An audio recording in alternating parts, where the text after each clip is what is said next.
नमस्कार दोस्तों, स्वागत है आपका ऐसे न्यूज़ चैनल में। दोस्तों, ऐसे न्यूज़ की टीम पिछले 3 दिन से सतलोक आश्रम धनुषा नेपाल में मौजूद है और यहाँ पे अभी रात के 10 बजने वाले हैं और अभी हम यहाँ पे एक चैम्बर में या फिर यूँ कहीं शेड में हम लोग खड़े हैं और आप देख रहे हैं मेरे साइड में कुछ संत रामपाल जी के शिष्य जो कि यहाँ पे आई कार्ड पकड़े खड़े हैं, आई कार्ड पहने खड़े हैं और उस पर लिखा हुआ है संघ का समाधान सेवादार, जो कि यहाँ पे आपको मोटा मोटा दिख रहा है एक और पे मेरे। और यहाँ मेरी दूसरी ओर आप देख रहे हैं कि यहाँ पे कुछ जो लोग इस आश्रम को विजिट करने के लिए आए हैं, जो आश्रम को देखने के लिए आए हैं, सुविधा देखने के लिए आए हैं, वो मेरे एक साथ मौजूद हैं जो कि संत रामपाल जी के शिष्य नहीं हैं। आपको क्लियर करते हैं कि संत रामपाल जी के शिष्य नहीं हैं और यहाँ पे मेरे साइड में संत रामपाल जी के शिष्य हैं। यहाँ पे बड़ा डिबेट ये है कि संत रामपाल जी महाराज जो क्लेम करते हैं सत्संगों में, उसको लेके जगत के कुछ क्वेश्चन है जो संत रामपाल जी के शिष्य नहीं है और उनका आंसर देने के लिए ये लोग हैं। और यहाँ पे सबसे ट्विस्ट वाली बात यह है कि जो भी लोग आंसर देने वाले हैं, आंसर अपने मुंह से नहीं देंगे। आंसर का जो भी रेफरेंस होगा वो इतने सारे जो सदग्रंथ आपके सामने दिख रहे हैं दोस्तों, ये सारे सदग्रंथ होंगे वो आपके रेफरेंस के लिए दिखाए जाएंगे, ऑन कैमरा आपको दिखाए जाएंगे। जो क्वेश्चंस है यहाँ पे क्वेश्चंस आपको रेडी मिलेंगे, जो लोगों के क्वेश्चंस है इस पूरे फाइल के अंदर। और साथ साथ में जितने भी पब्लिकेशंस हैं, चाहे वो हिंदू धर्म से हो, चाहे मुसलमान धर्म से हो, चाहे ईसाई धर्म से हो, और यहाँ पे इस और आप देख रहे हो प्योर हिंदू धर्म की जितनी भी पुस्तकें हैं, जितनी भी रचनाएं हैं, उन सब की एडिशन यहाँ मौजूद हैं। पूरा एक पहाड़ लगा हुआ है, आप यहाँ पे देख सकते हैं। तो हम एक एक करके जो भी क्वेश्चंस आए हैं उन क्वेश्चंस को पूछेंगे इन लोगों से और आंसर लेंगे और लाइव आपको दिखाएंगे कि ये कैसे इसका आंसर दे रहे हैं और क्या रेफरेंस दे रहे हैं। आपको पेज नंबर भी दिखाएंगे। सर नमस्कार। नमस्कार जी। क्या नाम है आपका? अखिलेश कुमार। कहाँ से हैं आप? पटना बिहार से। आप पटना बिहार से इतनी दूर इस नेपाल आश्रम में आए हैं, क्या कारण रहा?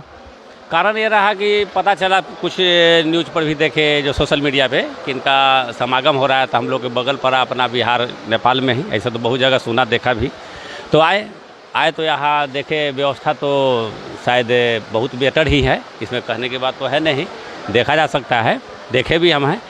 तो बहुत जगह देखे बैनर में कुछ विशेष आध्यात्मिक बात लिखा हुआ था, जिसमें शायद कबीर जी का ज़्यादातर दोहा है, कुछ हमारे हिंदू धर्म का भी है। तो उसमें आए, फिर देखे सभी जगह आते आते यहाँ भी देखे जो भी आप दिखा रहे थे कि यहाँ किताब है। देखिए हिंदू धर्म का भी है, अदरवाइज भी है, लेकिन हम तो बेसिक हिंदू से हैं तो हम तो अपना हिंदू से जानेंगे। तो इसमें देखे कि किताब तो हमारा है हिंदू समाज का, लेकिन साफा यहाँ डिफरेंस है। कहने का मतलब है हिंदू के खिलाफ बिल्कुल। इसलिए कि ब्रह्मा विष्णु महेश जी के तो पूजे छुड़ाया जा रहा है, किनकी पूजे नहीं करना है, ओनली वन कबीर साहब। तो ओनली वन कबीर साहब, तो बाकी फिर किताब की जरूरत क्या रह गया? ऐसे लग रहा है जैसे हमारे कंधा पर रख के, एक देहाती कहावत है कि कंधा पर रख के बंदूक चला देना, समझ गए? तो वो अवसर से किताब तो है, जैसे लग रहा है कि मेरा कंधा का इस्तेमाल हो रहा है, अब मेरे ही विरुद्ध है कंप्लीट रूप से, ऐसा दिख रहा तो है।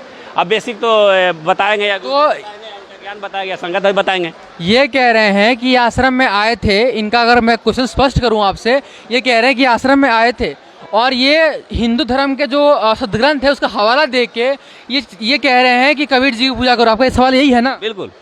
और किताब मेरा है, अज्ञान कहीं और।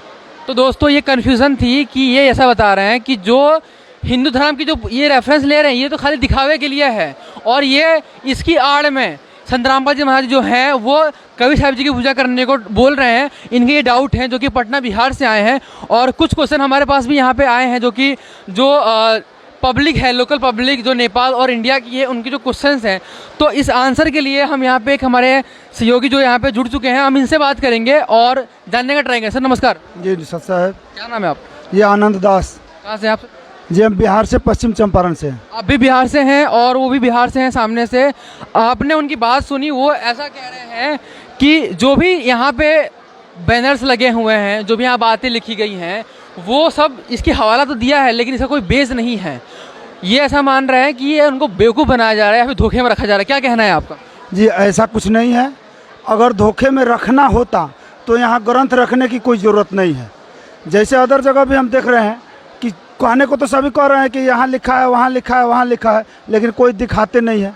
तो यहाँ जितने भी ग्रंथ रखा गया है, अगर धोखा देना होता तो इसे हम छुपा करके और हम भी उसी तरह से कहते कि इसमें है उसमें है, लेकिन यहाँ एक एक शब्द उनका जो भी क्वेश्चन होगा उसका उत्तर प्रमाण सहित पेज नंबर पेज वाइज अध्याय श्लोक वाइज दिखाया जाएगा, बताया जाएगा कि कहाँ पे क्या लिखा होगा। आप ये ऐसा कह रहे हैं सर कि जो भी इनके क्वेश्चंस होंगे उन क्वेश्चंस को with reference of page number का रेफरेंस देके ये लोग आंसर देंगे। सर आपका क्या क्वेश्चन है, ये इस प्रूफ में है कि सारा आपको देंगे? आपके क्या क्वेश्चन है, जो आपका क्वेश्चन है बताइए। क्वेश्चन तो है कि ब्रह्मा विष्णु महेश जी की पूजा छोड़ाते हैं। दूसरा कि हमारे जो रीति रिवाज में पहले से जो है एकादशी है या और छठ पूजा, अन्य पूजा बहुत सारे हैं, बहुत कहेंगे तो समय छोटा पड़ जाएगा। और ये जो एकादशी हो गया या छठ हो गया, श्राद्ध हो गया, पिंडदान हो गया, अदरवाइज सब मना। अब ग्रंथ मेरा, यानी ग्रंथ मेरा है या मेरे ही छुड़ाया जा रहा है, ये नहीं।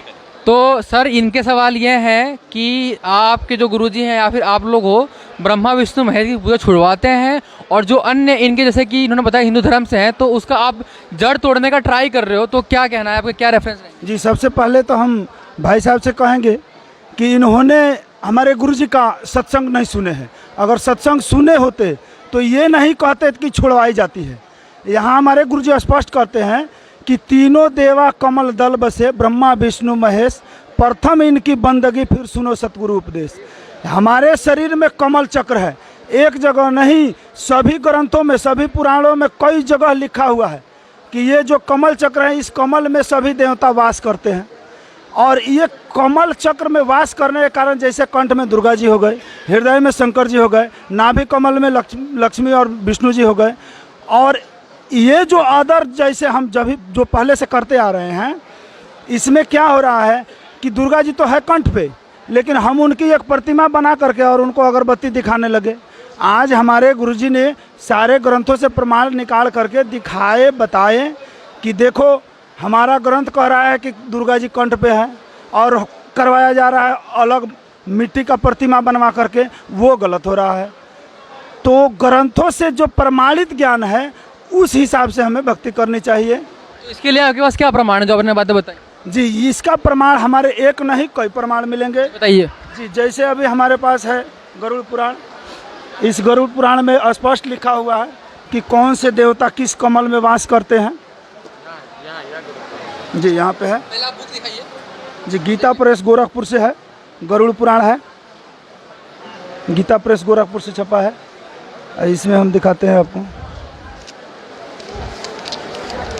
यहाँ पे स्पष्ट लिखा है इस गरुड़ पुराण में कि मूलाधार चक्र में गणेश जी का, स्वाधिष्ठान चक्र में ब्रह्मा जी का, मणिपूरक चक्र में विष्णु जी का, अनहंता चक्र में शिव जी का, विशुद्धा चक्र में जीवात्मा दुर्गा जी का, अज्ञात चक्र में गुरु का, सहस्त्रार्थ चक्र में सर्वव्यापी पर ब्रह्म का चिंतन करना चाहिए। ऐसा नहीं है कि अगरबत्ती दिखाना चाहिए। यह स्पष्ट ग्रंथ कह रहा है कि उनका सिर्फ स्मरण करना है।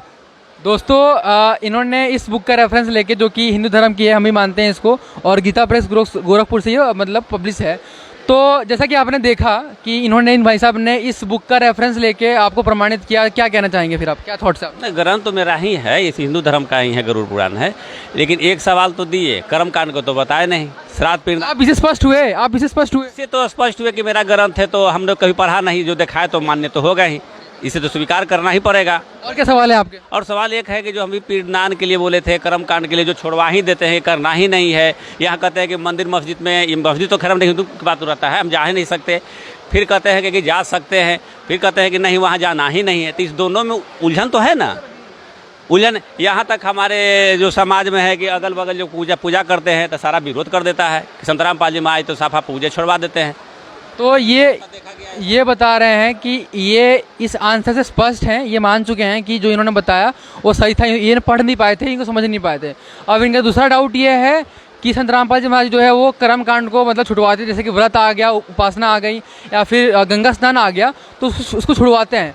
तो अब जैसा इन्होंने इस बुक को लेकर रेफरेंस लिया, इसको मैं यहाँ रख देता हूँ, तो इनके दूसरे सवाल को भी लेके हम इनसे बात करेंगे और इनसे पूछेंगे, सर ये आपके दिखाए प्रमाण से ये खुद को सेटिस्फाइड मान रहे हैं, ये मान रहे हैं कि हमने नहीं पढ़ा था, हमारी गलती है। अब इनका दूसरा सवाल ये है कि आपके गुरुजी जो कर्म कांड, जैसे कि ये व्रत करना, ठीक है, त्यौहार मनाना, या फिर गंगा स्नान करना, उसको भी आप छुड़वा रहे हो, तो इसके लिए आपके पास क्या प्रमाण है, आप क्या कहना चाहोगे? जी, जो हमारे गुरुजी ने व्रत के बारे में बोले हैं, तो गुरुजी तो बार बार कह रहे हैं कि हम जो भी बोल रहे हैं, कह रहे हैं बगैर प्रमाण का कुछ नहीं है। तो उसका प्रमाण स्पष्ट है। जैसे हमारे सनातन धर्म में है भागवत गीता, गीता प्रेस गोरखपुर से है।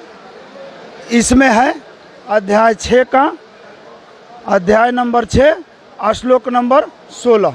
इसमें स्पष्ट है कि ये अर्जुन कृष्ण बता रहे हैं कि हे अर्जुन, यह योग यानी भक्ति न तो बहुत खाने वाले का और न बिल्कुल न खाने वाले का और न बहुत शयन करने वाले का और न सदा जागने वाले का ही सिद्ध होता है। इनका कहना है कि जो भक्ति है खाली पेट नहीं करना है, ज़रूरत के हिसाब से खाइए, ज़रूरत के हिसाब से सोइए। अब जो भी व्रत हमारे यहाँ करवाई जा रही है उसमें खाली पेट रह के करवाई जा रही है, तो इस ग्रंथ के अनुसार वो गलत हो रही है। इसके अलावा और बहुत सा प्रमाण है, जैसे हमारे पास एक घट रामायण है। जितने भी प्रमाण हैं आप विस्तार दिखाइए ताकि लोगों का भरोसा बने। ये घट रामायण है। इस घट रामायण में तो ऐसा स्पष्ट किया गया है कि इसको जब हम देखेंगे तो मतलब समझिए कि हद से ज़्यादा इसमें कहा गया है। जैसे एकादशी व्रत के बारे में बताया गया है, इसमें तो लिखा है, ये घट रामायण हम देख लेंगे पहले। ये तुलसी साहब हाथरस वाले हैं। ये छपा कहाँ से है? बिलबीडियर प्रिंटिंग वर्कस, मोतीलाल नेहरू इलाहाबाद से। ऐसा नहीं है कि संत रामपाल जी महाराज ने अपने से लिख के रखा है। इसमें स्पष्ट है कि 100 बरस एकादशी की नहा अंत जन्म मक्खी का लिनहा। एकादशी करने से अगर हम व्रत कर रहे हैं तो पुण्य होना चाहिए था ना, लेकिन व्रत करने के बाद हमें इतना ज़्यादा घाटा हो रहा है, उस घाटे के तहत एकादशी के बाद से लास्ट का जन्म मक्खी का मिल रहा है। ऐसे ऐसे बहुतों बता रहे हैं कि प्रथम इतवार को किन्हा, चासे जन्म चील का लिनहा, मंगल व्रत का मंगल बहुविधि व्रत रहा है, तासे जन्म सुअर के पाई। अच्छा ये तो ठीक है, ये तो आप पढ़ के सुना। इसका हिंदी में अगर हो तो आप हिंदी में स्पष्ट करिए इसको। जी हिंदी में यहाँ पे स्पष्ट लिखा है 1000 वर्ष एकादशी का व्रत किया और अंत में मक्खी का जन्म लिया। इसी प्रकार अनेक व्रत किए, उनका वृत्तांत बता रहे हैं कि प्रथम इतवार का व्रत किया, उससे चील का जन्म मिला। मंगल का व्रत अनेक प्रकार के रूप में रहा, उससे मुझे सुअर का शरीर मिला। उसके बाद तीज का व्रत किया, उसके कारण मैंने कुत्ते का जन्म प्राप्त किया। इसके बाद नियम से परदोष रखा, उसके कारण गधे का जन्म मिला। यानी जो भी व्रत है, नवमी है, करवा चौथ है, ये सभी इतना घाटा है कि जगह से कहीं ज़्यादा। इतना ही नहीं, रामचरितमानस जो आज हमारे सनातन धर्म में बार बार कहा जा रहा है कि रामचरितमानस सबसे उत्तम माना जा रहा है, उसमें भी बता रहे हैं कि रामचरितमानस में भी जब तब पर्व नहीं करना है। ये हमारा रामचरितमानस हो गया। गुरु जी का तो ये बोल रहे हैं कि इन्होंने व्रत छुड़वा रहे हैं, लेकिन इस रामचरितमानस में उत्तरकांड में साफ लिखे हैं, इस कलिकाल में योग, जग, जप, तप, व्रत और पूजन आदि कोई दूसरा साधन नहीं है। सिर्फ राम जी का स्मरण, नाम सुमिरन का जाप करना है। तो ये जो नाम है, नाम के सहारे ही हमें पार मुक्ति मिल सकती है, दूसरा कोई उपाय नहीं है। व्रत तीर्थ करने से हम घाटे में जाएंगे, उससे कुछ भी लाभ नहीं मिलेगा। दर्शकों, जो प्रूफ इन्होंने दिया वो आज तक हमने भी नहीं देखे थे, क्योंकि आप देखिए ये एक जो पुस्तक है, ये घट रामायण पुस्तक है, हिंदू धर्म की है। इन्होंने पूरा इसमें से प्रमाण लिया है एंड अभी उसको हमने बुक मार्क करके रखा हुआ है रेफरेंस के लिए। और साथ साथ में जो इन्होंने ये गीता जी हैं, जो हिंदू धर्म की सबसे टॉप मोस्ट सेक्रेड बुक्स में से आती है, सबसे, इसका भी इन्होंने हवाला देके इसका प्रमाण लिया, हमको दिया। तो सर आपने जैसे देखा कि आप ही के सामने, आपके आँख के सामने 3-3 पुस्तकें खोल के दिखाई गई, पेज नंबर के साथ में दिखाया गया और उस पर उंगली रख के समझाया गया कि अगर आप व्रत करते हैं तो आप इस योनि में जाएंगे, आपका कुत्ते जन्म, गधे जन्म होगा। क्या कहना है आपके, क्या विचार? ये अब सदग्रंथ तो हम लोग कभी पढ़े नहीं थे इससे पहले। जैसे हमारा लोक वेद में चलते आया, जैसे हमारे धर्मगुरु बताए, या तो हमारे धर्मगुरु ही गलत है, ऐसा तो माना जा सकता है कि जैसे ग्रंथ बता रहा है, जैसे हमारा जो पुराण बता रहा है। तो पुराण के तो हमारे हिंदू समाज सबको सर्वमान्य माने हैं, लेकिन पहले हमने कभी पढ़ा नहीं, कभी जाना ही नहीं। जब पढ़ा नहीं तो जाना नहीं। गुरुदेव जी ने बताया तो बहुत सारा ज्ञान इसमें है, इंक्लूड है। तो इंक्लूड तो पहले झटका तो हमें लगेगा ही कि हमारे हिंदू धर्म का हमें विरोधी है। आज जब हम जाने दिखाएं भाई मेरे, तो थोड़ा यकीन तो होगा। अब विशेष रूप से पढ़ेंगे तो विशेष समझेंगे। फिलहाल तो वहाँ एक है कि जहाँ तक 80% सवाल का आंसर दिए, कुछ अपने अंदर भी रह जाता है, वो तो पढ़ला के बाद क्लियर होगा। तो आप बिल्कुल क्लियर है अपने मन से? हाँ। अब रही सवाल की जो ब्रह्मा विष्णु महेश जी के बोलते हैं कि इनका तो जन्म मरण होता है, कि मृत्यु में है, इनकी पूजा नहीं करनी चाहिए। जैसा कि हमने पढ़ा वहाँ कैलेंडर में पढ़ा था, आगे जो प्रदर्शनी में दिया हुआ है वहाँ भी देखे कि नासवान में है। तो क्या ये भी प्रमाण है कि कहीं ऐसा होता है कि एक जगह आप देखें तो बता दिया आपने, कहीं ऐसा जहाँ हम मुख्य रूप से तो ब्रह्मा विष्णु महेश जी की पूजा करते हैं, दुर्गा माँ की पूजा करते हैं, ऐसा ही हमारा प्रथा चले आया है। तो अपने गरुड़ पुराण में या घट रामायण में देखा है, लेकिन इनसे सर्वोपरि हम लोग ब्रह्मा विष्णु महेश ही को मानते हैं या दुर्गा माँ को मानते हैं। आपके कहने का मतलब है कि आप जिसको जितने आंसर मिला आप बिल्कुल संतुष्ट हैं, लेकिन आप ब्रह्मा विष्णु महेश के बारे में जानना चाहते हैं। मैंने देखा आगे देखा प्रदर्शनी में कि कबीर साहब ही अविनाशी हैं, तो इससे तो स्पष्ट हुआ कि ये कहना चाह रहे हैं कि बाकी देवता नाशवान है यानी मृत्यु में है। तो उसके लिए तो सेटिस्फाइड जब तक हिंदू धर्म हम नहीं हो पावेंगे, नहीं समझ पावेंगे, तो हमारे घर में तो विरोध हो रहा है। हमारा इच्छा भी करता है कभी इनको ज्ञान के सुनते हैं तो पता चलता है कि विरोध हो रहा है कि वो तो ऐसे हैं तो ऐसे है, बहुत तरह की बात आ रहा है। ठीक बस इसी यही मेरा पूछना। तो ये कह रहे हैं कि 2 आंसर तो इनको मिल गए और रेफरेंस लेके पूरा बता दिया गया, ठीक है। तो अभी इनका तीसरा सवाल ये है कि ब्रह्मा विष्णु महेश क्या जन्म मृत्यु में आते हैं या फिर अविनाशी हैं। सर इन्होंने बताया कि ये स्पष्ट इनको आंसर मिल चुका है, तो अपने रेफरेंस दिखाया, जो इन्होंने भाई साहब ने रेफरेंस दिखाया। अब ये चाहते हैं कि आप इनको ये बताइए कि ब्रह्मा विष्णु महेश की जन्म मृत्यु होती है या फिर नहीं होती है, और इसका कहाँ प्रमाण है। जी पहले तो हमें भी पता नहीं था, लेकिन जब हमने संत जी से जुड़ा तो संत रामपाल जी ने खोल के बताया श्री देवी पुराण, देवी भागवत महापुराण। तो देवी भागवत महापुराण, बोलिए मत, आप प्रमाण दिखाइए। जी मेरे पास प्रमाण है, पहले सुन तो ले। जी बताइए। भागवत महापुराण में ये बताया गया है कि ब्रह्मा विष्णु महेश शंकर कह रहे हैं कि माता, अगर विष्णु और ब्रह्मा तुम्हारी संतान हुआ तो क्या मैं तमोगुण लीला करने वाला शंकर तुम्हारी संतान नहीं हुआ? अर्थात मुझे भी उत्पन्न करने वाली तुम ही हो शिवे, इस समस्त संसार को उत्पन्न करने वाली तुम ही हो माते, हम तुम्हारी कृपा से ही जन्म माने, हमारा तो जन्म होता है और मरते हैं। ये यहाँ पे आप देख सकते हैं, ये श्रीमद् देवी भागवत महापुराण है, प्रथम खंड, सचित्र मोटा टाइप हिंदी। आप इसका आप यहाँ पे देख सकते हैं, सचित्र मोटा टाइप है, यहाँ पे गीता प्रेस गोरखपुर से प्रकाशित है। हम आपको दिखाने चलते हैं, आप यहाँ पे आ जाइए, पेज नंबर 463 पे आएंगे, चतुर्थ स्कंद पे। तो कह रहे हैं कि ब्रह्मा विष्णु महेश और इंद्र आदि जो देवता तथा मुनिगण हैं, वे सभी अपनी आयु के परिणाम काल तक ही जीवित रहते हैं, यानी कि अपने आयु तक ही जीवित रहते हैं। अंत काल आने पर अस्थावत जंगमात्मक तो वह जगत भी विनष्ट हो जाता है, इनमें कभी भी कुछ भी संदेह नहीं करना चाहिए। हे भूपाल, अपने आयुक्त अंत हो जाने पर ब्रह्मा विष्णु महेश इंद्र आदि देवता भी विनाश हो जाते हैं। तो अब आप बताएं कि हम ये देवी भागवत को माने या फिर हम लोगों के बात की माने। यहाँ पर कह रहे हैं कि सत रज तम गुण से आबद्ध हो जाता है, कोई भी कार्य बिना कारण वे कैसे हो सकता है। ब्रह्मा आदि समस्त देवताओं भी मूल कारण गुण ही हैं, उनके भी शरीर 25 तत्वों से बने हैं, इसमें संदेह नहीं। हे राजन, समय आ जाने पर वह भी मृत्यु को प्राप्त हो जाते हैं। तो अब आप बताएं कि हम इस देवी भागवत महापुराण को माने या फिर लोगों ने जो बताया उनकी दंत कथाओं को माने, या आप ही निर्णय करें। देखिए अब कुछ कहने की जरूरत नहीं दोस्तों, अब इतनी मोटी पुस्तक है, इस मोटी पुस्तक को आप देख रहे हैं यहाँ पे बुक मार्क भी लगा रखा है। इस बुक मार्क के हवाले जो यहाँ के जो लोग क्वेश्चंस कर रहे हैं, एक बार कैमरा में फिर से कैमरा घुमाएं, जो ये लोग खड़े हैं यहाँ पे जो ये क्वेश्चंस पूछ रहे हैं, सर आप खुद देख रहे हैं कि इतनी मोटी मोटी पुस्तक का रेफरेंस लेके ये आपको आपके जितने भी प्रश्न हैं उसका आंसर दे रहे हैं। और इन्होंने इस पुस्तक से ये प्रमाण फिर से साबित कर दिया कि जो आपने बताया आपके क्वेश्चन कि ब्रह्मा विष्णु महेश जन्म मृत्यु में आते हैं और लिटरली उसमें लिखा हुआ है। क्या आप सेटिस्फाइड हैं? सर बिल्कुल है, इसलिए कि हमारा ग्रंथ है ये सर्वमान्य है। अब रही सवाल कि हमारे हर घर में सब बुक तो हो नहीं सकता। मैंने जैसे सुना और उसे भक्ति करते आए, यहाँ भी शंका उठा तो मैंने सवाल किया। अब उसका प्रमाण तो हम लोग घर में है नहीं, जैसे हमने देखा कल्चर में जो चलते आया उसे करते आए। तो फिलहाल जो ऐसे किताब जो भाई मेरे बताए, दिखाए, आपको प्रमाण दिए, तो कुछ ऐसे तो हर हम लोग ले नहीं जा सकते हैं, हर किसी के संभव है नहीं। तो कुछ ऐसा कुछ है इनके पास में जो हम उसे इंक्लूड में समझ सके पर को। कहने का आपका सेंस है, आपका कहने का मतलब है कि इतनी सारी पुस्तकें आप लेके जा नहीं सकते हो, तो इस पूरे जितने भी किताब हैं ऐसा कोई आपको कंक्लूजन वाली या सारांश वाली पुस्तक चाहिए जिसको आप घर ले सको। सुनिए, इनका सवाल यह है कि ये बिल्कुल सेटिस्फाइड हैं आपके आंसर से, लेकिन अब ये कैसा बता रहे हैं कि जो आपने प्रमाण दिए तो इतनी सारी पुस्तक किसी एक लोकल पर्सनल व्यक्ति के लिए ले जाना संभव नहीं है घर पे।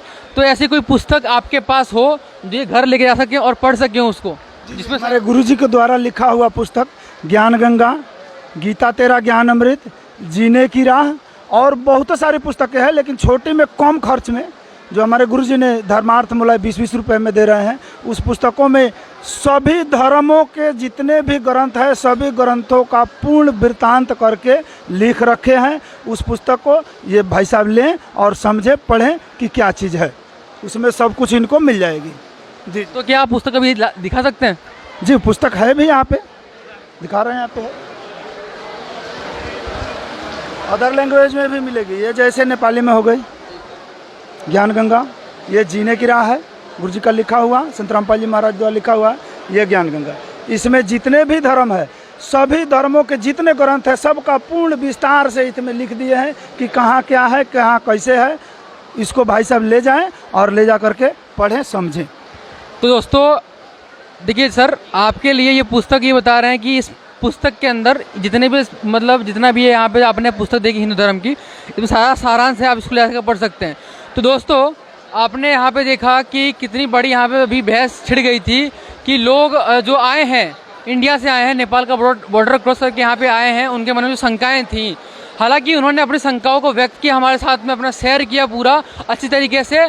और यहाँ पे संत रामपाल जी जो शिष्य हैं उन्होंने बहुत अच्छी तरीके से कोलैबोरेट करके बिल्कुल अपने मर्यादा के तहत अपने बिल्कुल प्यारे भाव से इन्होंने सारी बुक का रेफरेंस दिया और इनको प्रमाणित करके दिखा दिया कि संत रामपाल जी महाराज जो बता रहे हैं वो अपने खुद से नहीं कह रहे हैं, सारा इसका इस बुक का पूरा जितना भी है इसका रेफरेंस लेके कर रहे हैं।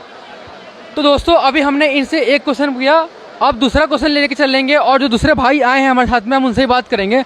इन भाई साहब के कुछ सवाल थे, कुछ शंकाएं थी, आपके कुछ सवाल हो, आप संत रामपाल जी से पूछना चाहते हो, क्या सवाल है? मेरा सवाल यही है, संत रामपाल जी महाराज जी ने जो है कि सारे भाईचारे को ख़त्म करते हैं। कैसे ख़त्म किया भाईचारा? क्योंकि जितने भी सारे पूजा त्यौहार हिंदू धर्म में होते हैं तो उन सबको इकट्ठा होते हैं, सभी मिल करके पूजा पाठ करते हैं, तो वो संत रामपाल जी महाराज जी ने इस भाईचारे को ही ख़त्म कर रहे हैं।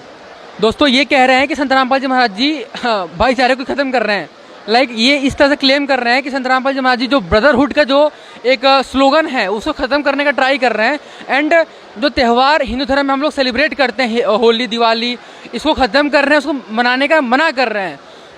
सर ये ऐसा बता रहे हैं कि आपके जो गुरुजी हैं वो भाईचारे को, ब्रदरहुड को समाप्त कर रहे हैं, ख़त्म कर रहे हैं, क्योंकि वो जो कि हिंदू धर्म में जो भी त्यौहार होते हैं, होली दीपावली जो भी होती है, उसको करने से मना कर रहे हैं। इसमें जो लोगों का प्रेम बनता है वो प्रेम नहीं हो रहा है। तो क्या कहना चाहेंगे आप? सत साहब, सबसे पहले तो मैं आपको ये बता दूं कि संत रामपाल जी महाराज ये भाईचारे को ख़त्म नहीं कर रहे हैं, कि भाईचारे को आपस में कायम कर रहे हैं। जैसे आप देख रहे हैं हमारे सदगुरु देव की आश्रम में सभी धर्मों के अनुयायी हैं, जो सभी धर्मों के फॉलो करने वाले हैं, जैसे हिंदू, मुस्लिम, सिख, ईसाई जो भी हैं, वो सभी भाई यहाँ आते हैं और एक आपस में प्रेम से बैठते हैं, बातें करते हैं और परमात्मा की चर्चा सुनते हैं। और अपने समाज में जा कर के, जैसे आपने बताया कि होली त्यौहार जो है, तो आजकल की होली आप देख ही रहे हैं कि अब कैसा माहौल चल रहा है, एक दूसरे को रंग जो लगाना, अबीर लगाना, ज़बरदस्ती करना, मांस मदिरा पीना, इसे क्या भाईचारे कायम थोड़ी होगी? इससे तो और दिक्कत आ रही है हमारे समाज में।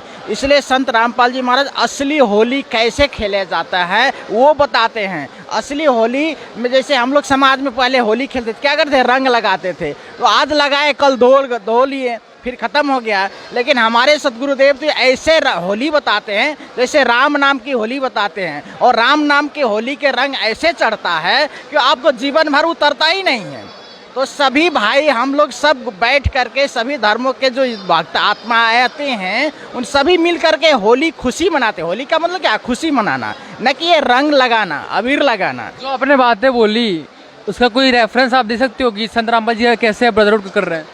देखिए क्या है, हमारे गुरुजी का एक नारा है, आप पढ़े होंगे, हमारे गुरुजी जो किताब निकाले हुए हैं उस किताब में भी, सभी किताब में लिखा हुआ है कि जीव हमारी जाति है, मानव धर्म हमारा, हिंदू मुस्लिम सिख ईसाई धर्म नहीं कोई न्यारा। आप देख सकते हैं हमारे गुरुजी के लिखा हुआ ये किताब है, इस किताब में जो लिखे हुए नारा है, इस नारे से भी आप पता कर सकते हैं समझ सकते हैं कि हमारे गुरुजी धर्म विरोधी नहीं, हमारे गुरुजी किसी संप्रदाय विरोधी नहीं है। सभी को जो मूल ज्ञान है बता करके सबको, सभी भाई बंधुओं को, जितनी भी संप्रदाय है सबको एक कर रहे हैं, भाईचारा कायम कर रहे हैं, नहीं को भाईचारा तोड़ रहे हैं।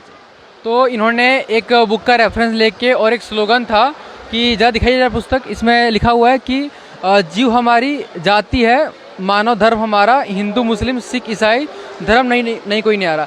इस बुक का रेफरेंस लेके ये बताना चाह रहे हैं कि संत रामपाल जी महाराज जी जो कि ब्रदरहुड के खिलाफ में नहीं है, भाईचारे के खिलाफ में नहीं है। तो सर जैसा आपने सुना इनकी बातें, आपने पूरी ध्यान से सुनी, गौर से सुनी, और ये स्लोगन का हवाला देके बता रहे हैं कि संत रामपाल जी महाराज जी जो कि जो आपने बातें बताई उसके बिल्कुल ही खिलाफ नहीं है। वो ये चाहते हैं कि समाज के जितने भी भाई बहन हैं सारे मिलजुल कर रहें। तो क्या आप इसे सेटिस्फाइड हुए? बिल्कुल संतुष्ट हैं, क्योंकि इसमें जो दिया गया है, जीव हमारी जाति है, मानव धर्म हमारा, हिंदू मुस्लिम सिख ईसाई धर्म नहीं कोई नहीं आ रहा, इसमें सभी को एक कर रहे हैं। मुझे ऐसा सुनने को मिल रहा था समाज में कि मतलब भाईचारे को दूर किया जा रहा है, लेकिन इस चीज़ को जब मैंने प्रूफ देख रहा है तो मुझे यकीन हो गया कि सचमुच समाज को मतलब अलग नहीं किया जा रहा। तो कहने का मतलब आपका इतना है कि आप जो लोगों की बातें सुनाई थी आप वो बता रहे थे? हाँ बिल्कुल बिल्कुल, अब मेरे को यकीन हो गया कि सचमुच भाईचारे का काम संत रामपाल जी महाराज जी कर रहे हैं। कुछ और क्वेश्चन है हमारे पास में, तो उस क्वेश्चन को भी लेंगे। और यहाँ पे देखिए दर्शकों, इस जो डिबेट का मेन मोटिव ये है कि जितने भी क्लेम संत रामपाल जी पे लगे हैं उसको हम बिल्कुल 1-to-1 पर्सन से कम्युनिकेट करके उनके क्वेश्चन को लेके संत रामपाल जी के शिष्य से भी पूछें, उनके द्वारा जो यहाँ पे सदग्रंथ रखे हुए हैं इन्हीं का रेफरेंस लेके हम आपको आंसर दें। अच्छा सर नमस्कार, क्या नाम है आप? गणेश कुमार। कहाँ से आए आप? पटना बिहार। अभी पटना बिहार से हैं, क्या सवाल है आपके? हमारे सवाल हैं कि हमने सुना है कि जो भी संत रामपाल जी महाराज जी से नाम दीक्षा लेते हैं उनके समाज वाले विरोधी हो जाते हैं, तो हम उनसे नाम दीक्षा क्यों नहीं लेते कि हमारे समाज वाले हमारे विरोधी हो जाएं?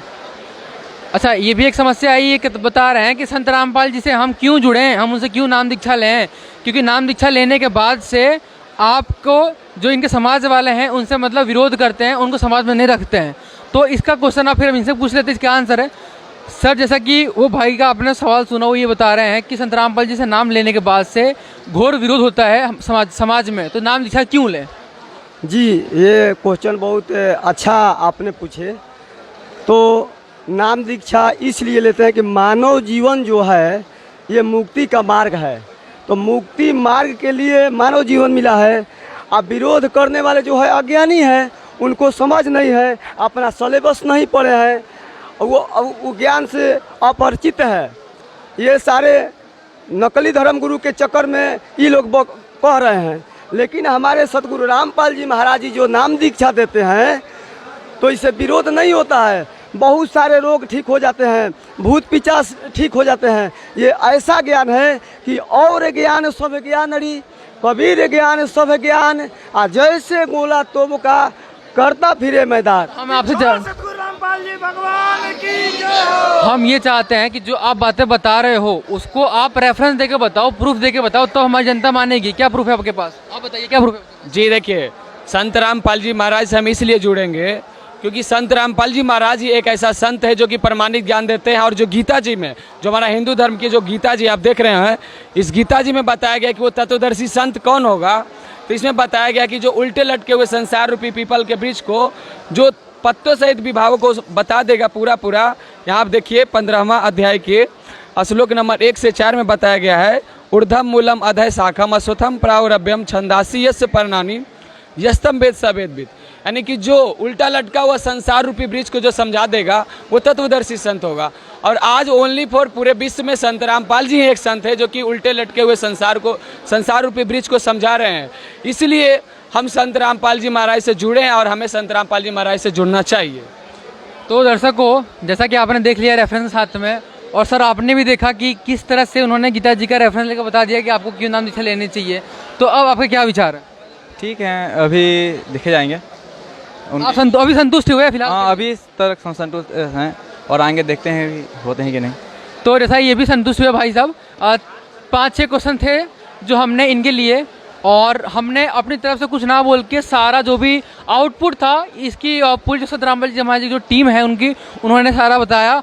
और हालांकि आपने देखा भी कि उन्होंने पूरा रेफरेंस लेकर बताया, और इसमें कहीं भी ऐसा नहीं था कि खुद संत रामपाल जी महाराज जी की जो लिखित पुस्तकें हैं उसमें से प्रमाण बता रहे हैं। हमारी जो वर्षों पुरानी जो पुस्तकें हैं थोड़ा कैमरामैन से कहूँगा पर क्लोज लुक आपको दिखाए, जितनी पुस्तकें हैं हमारी उन सभी का रेफरेंस लेके आपको यहाँ पे सारा आउटपुट, सारा प्रमाण आपको देखने को मिला है। और यहाँ पे जितने भी लोग आए हैं जिनके सवाल थे और जो ऐसे भी लोग थे जो सवाल नहीं पूछ पाए हैं, उनके डाउट भी क्लियर होते हैं। तो दोस्तों ये जो बड़ी बहस थी, इस बड़ी बहस का कंक्लूजन यही निकलता है कि संत रामपाल जी महाराज के जो शिष्य हैं वो अपने मन से कुछ नहीं बोल रहे हैं, उनके जो गुरुजी हैं अपने मन से कुछ नहीं बोल रहे हैं, जो बातें बता रहे हैं वो सारी इस प्रमाणित जो ये हिंदू धर्म की पुस्तकें हैं उससे बता रहे हैं। जो समाज है वो मतलब इसको इग्नोर कर रहा है। जैसे इन्होंने खुद स्वीकार किया कि हम लोगों के द्वारा बताई गई बातों को यहाँ पे हम रिपीट कर रहे हैं, हम पूछ रहे हैं आपसे, ठीक है। इनका खुद का इन्होंने कभी ग्रंथ पढ़ के देखे नहीं, लेकिन जब आज इनको ग्रंथ दिखाया गया तो वो मानने में मजबूर हो गए। हालांकि उन्होंने माना भी और कईयों ने पुस्तक ली।